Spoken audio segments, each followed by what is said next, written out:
Saudara, nantikan juga laporan langsung perkembangan informasi terkini dari Rutan Salemba usai segmen perbincangan di Sapa Indonesia Pagi. Kita beralih ke sorotan lain, saudara. Aktivitas kegempaan dan vulkanis Gunung Lewotobi laki-laki di Kabupaten Flores Timur, Nusa Tenggara Timur meningkat. Jalur Trans Flores ditutup total.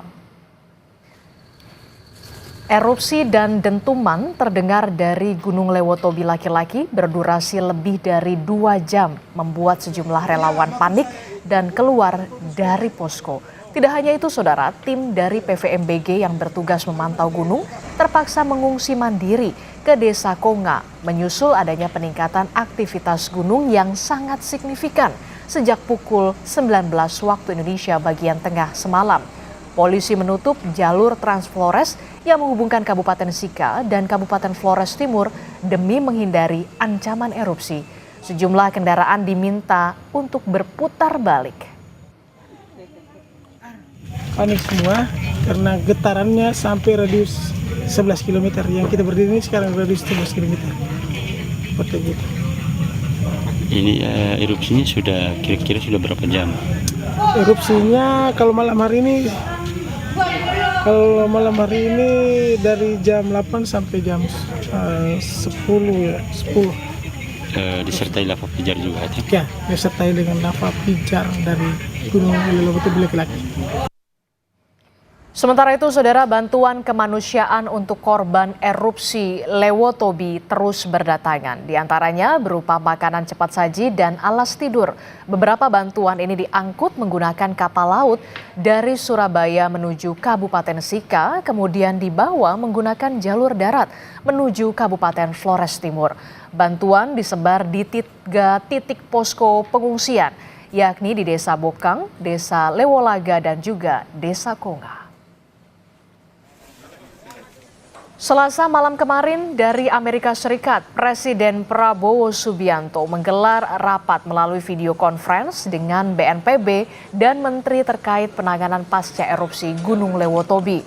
Sejumlah menteri menghadiri rapat melalui video conference dengan Presiden Prabowo yang berada di Washington DC, Amerika Serikat. Menteri yang tiba diantaranya adalah Menteri Sosial Saifullah Yusuf, Menko Pemberdayaan Masyarakat Muhaimin Iskandar, Menko PMK Pratikno, serta Menteri Perumahan dan Kawasan Permukiman Marwarar Sirait. Selain jajaran menteri, hadir pula Kapolri, serta Panglima TNI dan Kepala BNPB terlihat turut menghadiri rapat. Jadi Pak Presiden ingin memperoleh update tentang kondisi penanganan bencana erupsi di NTT.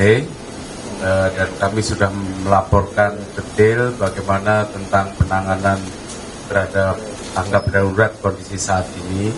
Selain itu juga tadi juga kami laporkan juga tentang bagaimana penanganan pasca bencana.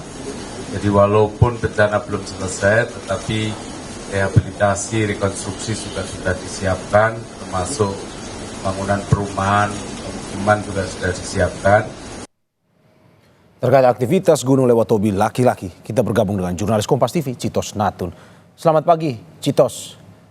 Dari informasi yang Anda dapatkan, ini apakah status Gunung Lewotobi masih awas dan bagaimana juga dengan penerbangan di sekitarnya yang bisa Anda informasikan kepada kita?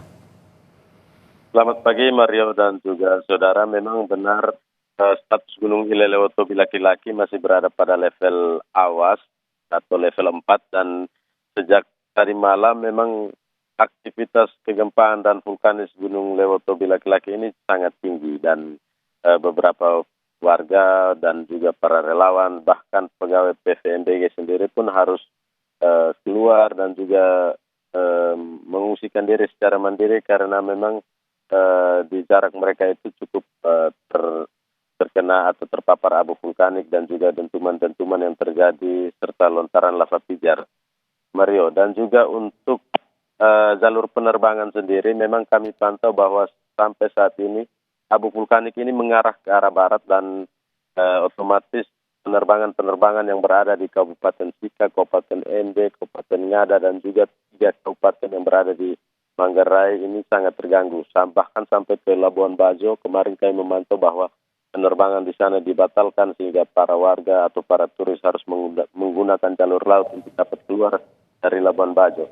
Satu-satunya ada 2 jalan yang bisa masuk ke Pulau Flores, yakni lewat bandara yang ada di Kota Larantuka dan juga bandara yang ada di Kabupaten Lembata, karena 2 daerah ini berada di wilayah timur yang tidak sama sekali tidak terdampak abu vulkanik, sehingga penerbangan di sini berjalan baik dan kemungkinan besar besok Wakil Presiden Republik Indonesia Gibran Rakabuming Raka akan turun atau mengikuti jalur udara tepatnya lewat Kota Larantuka.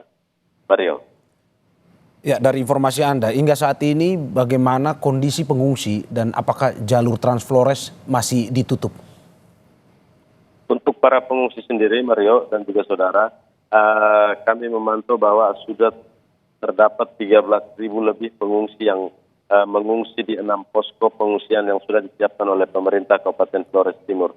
Dan sampai saat ini masih ada 2.000 pengungsi yang berada di wilayah Kabupaten Sika. Rencananya tim Brimob Paumere dan juga tim SAR gabungan akan pergi menjemput para warga ini pada pagi hari ini dan membawa mereka ke wilayah Kabupaten Flores Timur, di mana pemerintah setempat menyiapkan 2 lagi lokasi untuk para pengungsi ini, dan diharapkan mereka ini dapat beraktif dan bisa kembali ke Kabupaten Flores Timur agar penanganan ini berlangsung baik. Dan untuk jalur Transflores sendiri, Mario, kami memantau sejak semalam polisi sudah memberlakukan sistem buka tutup. Artinya bahwa jika terjadi erupsi yang besar seperti yang terjadi di belakang saya ini, sedang terjadi erupsi besar, maka jalur transportasi akan ditutup total, di mana arus barang ataupun arus lalu lintas dari Kabupaten Sika maupun dari Kabupaten Flores Timur akan ditutup. Dan salah satu alternatif yang dipilih adalah menggunakan jalur Pantura, di mana pengendara akan diarahkan melalui Desa Bokang ataupun dari wilayah Kabupaten Sika akan diarahkan melalui Desa Nebe. Dan sampai saat ini kami melihat bahwa memang arus transportasi cukup sepi karena sedang terjadi erupsi yang begitu besar sejak tadi malam hingga pagi ini. Dan yang menjadi perhatian di sini, Mario dan juga saudara, diminta kepada para pengendara agar berhati-hati karena memang untuk jalur utara ini di beberapa titik ada kerusakan yang cukup signifikan dan juga kondisi jalan yang sempit sehingga menyulitkan para pengendara. Diharapkan para pengendara ataupun warga yang ingin bepergian dari Kabupaten Sika ke Kabupaten Flores Timur maupun sebaliknya bisa menahan diri jika tidak terlalu signifikan atau tidak terlalu penting, begitu. Rio. Ya, terima kasih Tito atas informasinya. Selamat bekerja kembali dan dalam keadaan yang aman. Selamat bertugas, Citos Natun.